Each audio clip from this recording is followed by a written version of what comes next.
அன்பே சிவம் மனமே குரு என்றுணர்த்திய குருவே போற்றி.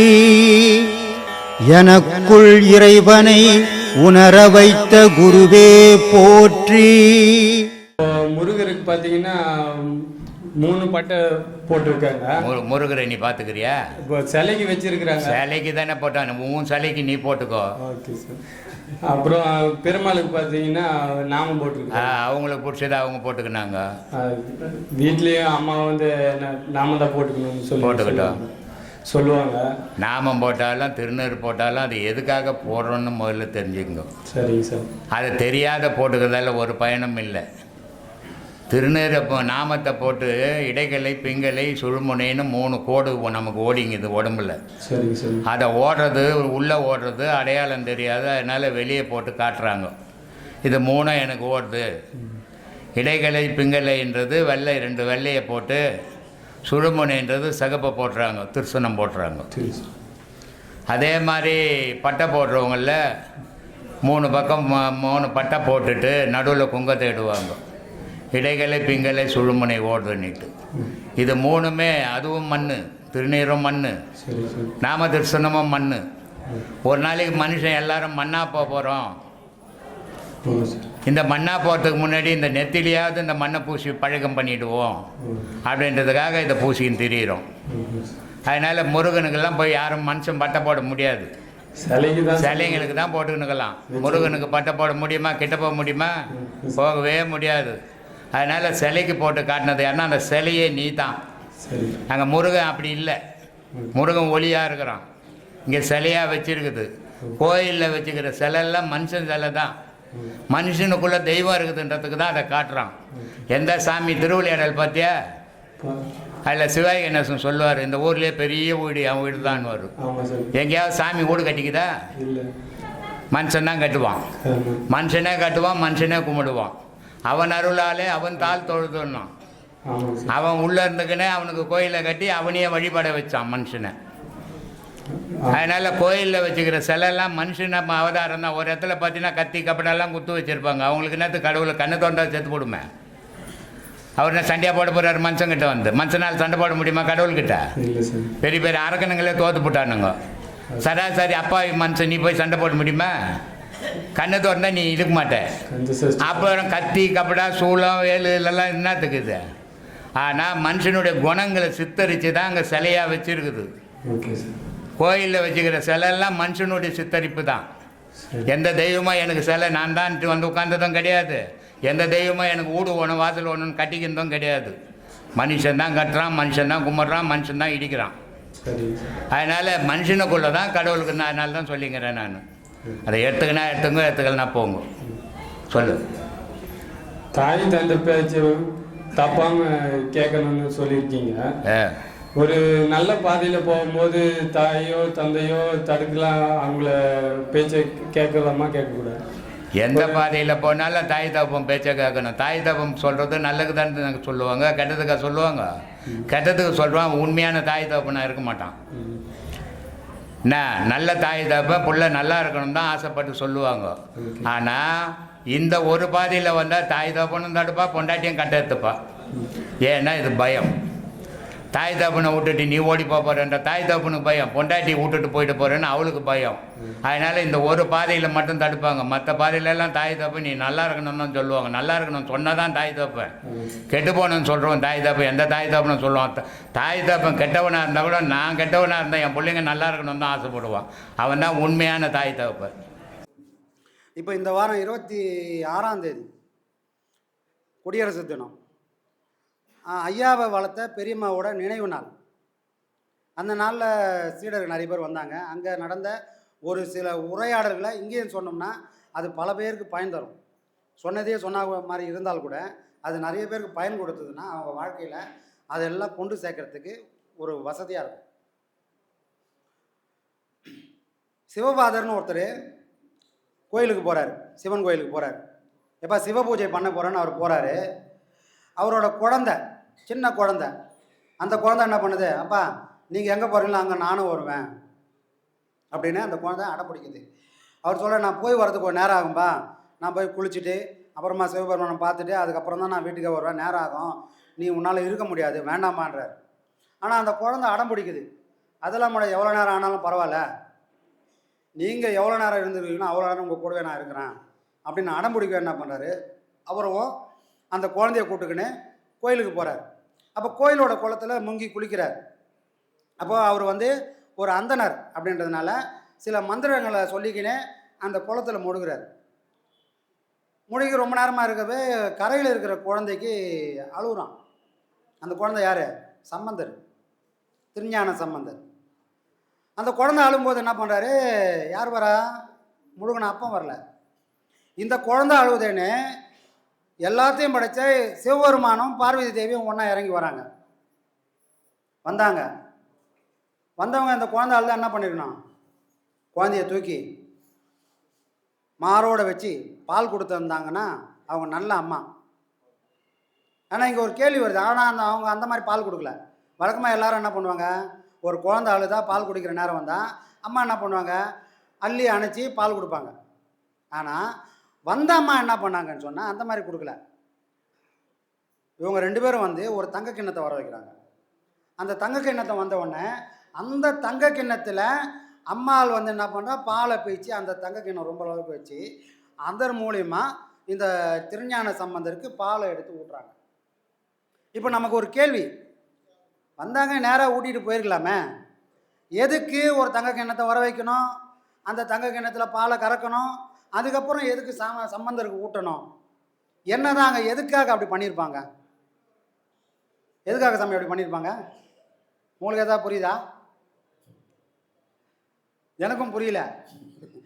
எப்பவுமே புரியலன்னா அங்கே எடுத்து விட்ருவோம்.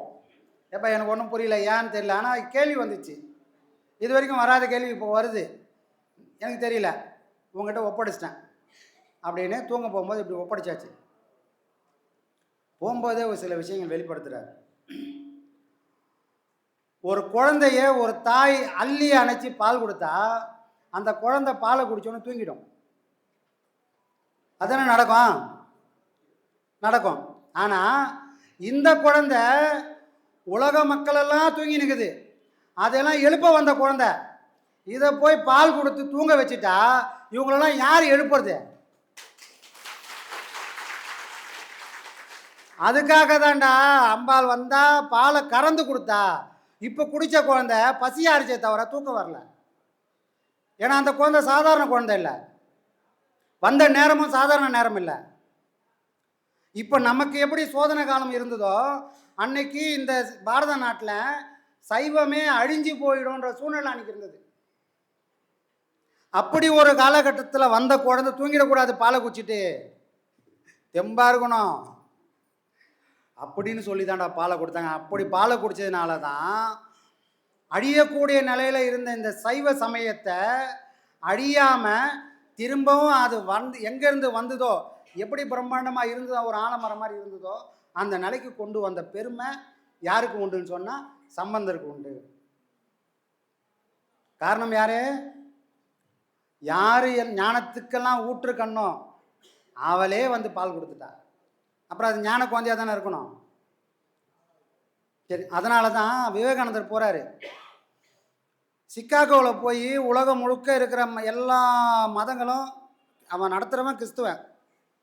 அதை ஏற்பாடு பண்ணதோட நோக்கம் என்னென்னா, ஏன் மதம் தான் உலகத்திலே சிறந்த மதம்னு எல்லார் வாயிலும் ஒத்துக்கணுன்றதுக்காக ஏற்பாடு பண்ண உலக சமய மாநாடுன்னு ஒன்று. ஆனால் அந்த மாநாட்டுக்கு விவேகானந்தர் போய், நீ மட்டும் பெரிய ஆள் இல்லைடா, உனக்கு முன்னாடியே நாங்களாம் இருக்கிறோம் அப்படின்னு இந்த இந்து மதத்தை, இந்த சைவ மதத்தை, இந்த இந்திய நாட்டை, இந்த பண்பாட்டை உலகம் முழுக்க கொண்டு போனார். அன்னைக்கு இந்த இந்திய நாட்டுக்குள்ளே இருந்து சம்பந்தர் என்ன பண்ணாரோ அதே விஷயத்தை விவேகானந்தர் போய் பண்ணார். அதனால தான் எல்லாத்தையும் முடிச்சுட்டு இந்த இந்தியாவுக்கு வரும்போது என் மக்கள்லாம் என்ன சொல்கிறாங்கன்னா, நான் சம்பந்தரை பார்க்கல, ஆனால் இன்னைக்கு நான் பார்க்குறேன் சம்பந்தரை. அவர் எவ்வளோ பெரிய புரட்சி பண்ணாரோ அதே விவேகானந்தர் ரூபத்தில் இன்றைக்கும் அதே சம்பந்தர் வந்து புரட்சி பண்ணி இந்த சமயத்தோட உண்மையை இந்த உலகம் முழுக்க ஏற்றுக்கப்படி அவர் செஞ்சார், அவ்வளோ பாடுபட்டார். அப்போது இந்த சமயத்துக்கும் இந்த மதத்துக்கும் இந்த சிவபெருமானுக்கும் யாரெல்லாம் தொண்டு செய்கிறாங்களோ அவங்க எல்லாரும் சம்பந்தர் தான். நம்ம ஐயாவும் சம்பந்தர் தான். சம்பந்தர்னாலே எங்கேயோ ஒருத்தர்கிட்ட சம்பந்தம் இருக்குதுன்னு அர்த்தம். யாருக்கிட்ட சம்பந்தம் இருக்கும்? சிவனோட சம்பந்தம் பெற்றால் மட்டும்தான் அவங்களுக்கு சம்பந்தரோட வாசனை வரும். புரியுதுங்களா?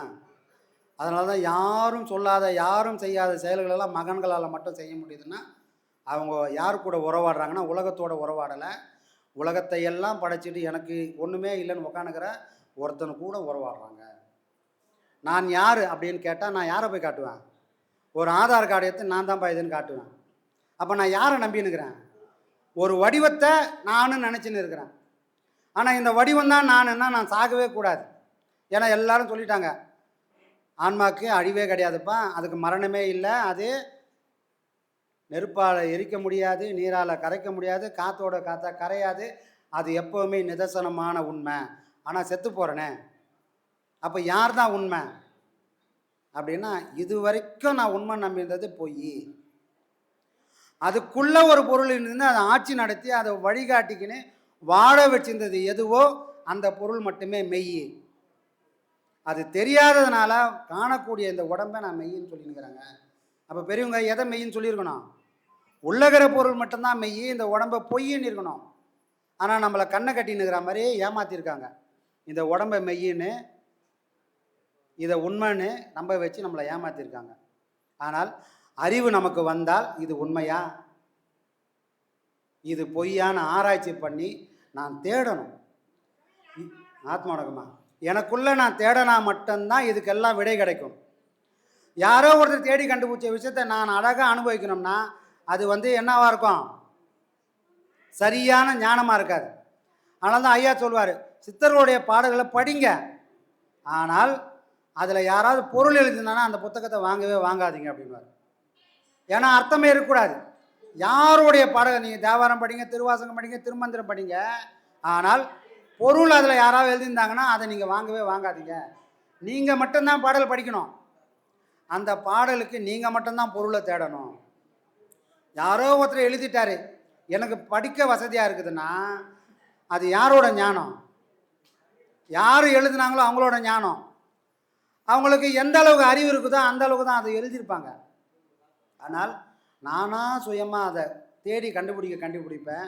என்னோட நிலை மாற மாற மாற அந்த பாடல்களுக்கு இந்த பொருளோட நிலையும் மாறிக்கினே போகும். புரியுதுங்களா? அப்போது ஐயா பக்கத்தில் உட்காந்துட்டே இந்த பாடலாம் படிடா அப்படின்னு சொல்லும்போது நான் படித்தேன், எனக்கு ஒன்றுமே புரியாது. அப்புறமா கொஞ்சம் காலத்துக்கு அப்புறம் நானாக படிக்க ஆரம்பித்தேன். எனக்கு எந்த அளவுக்கு புரிஞ்சுருக்கோம்? எனக்கு எவ்வளோ அறிவு இருக்குதோ அந்த அளவுக்கு தான் அந்த பாடலில் பொருள் புரிஞ்சுருக்கும்.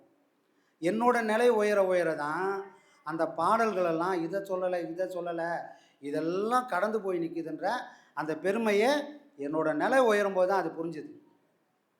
ஒவ்வொருத்தரும் இப்படி தான் அந்த பாடல்களை எடுத்து படிக்கணும்.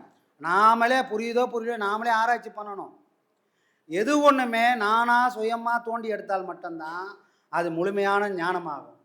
நேற்று கூட ஒருத்தர் கேட்டாங்க, பாம்பன் சுவாமிகளே சுடுகாட்டில் போய் ஒரு பள்ளம் தோண்டிட்டு உக்காந்துட்டார். எதுக்காக உக்காந்தாரு? நான் யாரை தெய்வம்னு நினைக்கிறேனோ அந்த தெய்வம் என் கண்ணுக்கு முன்னாடி பிரத்யட்சம் ஆகணும், அதை பார்த்தால் மட்டும்தான் இந்த பள்ளத்திலிருந்து நான் மேலே வருவேன், இல்லைன்னா என் உயிரே போனாலும் பரவாயில்ல அப்படின்னு அதில் உக்காண்டார். ஆனால் அவர் ஒரு நாள் போகுது, 2 நாள் போகுது, அவர் எதிர்பார்த்த மாதிரி முருகர் வரல. சுடுகாட்டில் என்ன வரும்? பேய் வரும், பிசாசு வரும், பூதம் அதானே வரும். இதெல்லாம் வருது, ஏந்துக்கவே இல்லை. இதையும் தாண்டி அவர் போக போக போக என்ன பண்ணுறாரு? முருகன் இறங்கி வரான். டே பாவி, நீ போயிட்டா ஊரே என்ன திட்டுண்டா அப்படின்னு அவரோட தவத்தை மெச்சி அது வரைக்கும் வராத முருகன் வரான். யாருக்காக? பாம்பன் சுவாமிகளுக்காக. இப்போ எனக்கு ஒரு வழிமுறை தெரிஞ்சிச்சு. ஒரு வேளை பள்ளம் தோண்டி நானும் பாம்பன் சுவாமி மாதிரி உக்காந்தா முருகன் வருவான், நான் போய் உக்காந்தா வருவானா? நான் பணமாக போவேமே தவிர முருகன் வரவே மாட்டான். ஏன்? இது என்னோட வழி இல்லை. பாம்பன் சாமிகள் போய் உட்காரும்போது அவருக்கு முன்னோடி யாரும் இல்லை. அவருக்கு முன்னாடி யாரோ போய் உக்காந்துட்டு அதே மாதிரி நானும் போய் உக்காந்தான்னா கண்டிப்பாக முருகன் வந்தே இருக்க மாட்டான். அவர் அறிவுக்கு யோசனை வந்தது, முருகன் வரணும், என்ன பண்ணலாம்? பள்ளம் தோண்டு உக்காரு, பணமாக வரனா இல்லை எதுவாக வரனா பார்த்துக்கலாம், உயிரே போனாலும் கவலை இல்லைன்னு சுயமாக முடிவெடுத்து அவர் அறிவு எங்கே போச்சோ அதுக்கேற்ற மாதிரி போய் உக்காந்தாரு. அதனால் இறைவன் வந்தான். பாம்பன் சாமிகளை உக்காண்டார், நான் போய் உக்காந்தா மண்ணை போட்டு மூடிடுவாங்க, முருகன் வரமாட்டான். புரியுது? அப்போது ஒருத்தரை பார்த்து இந்த ஞானத்தை அடையவே முடியாதுன்றது தான் உண்மை. அவர் கூடவே இருந்தால் ஞானத்தை அடைய முடியுன்றதும் பொய். நீ யார் கூட இருந்தாலும் உன்னை தோன்றினால் மட்டும்தான் ஞானமானது ஊற்றெடுக்கும்.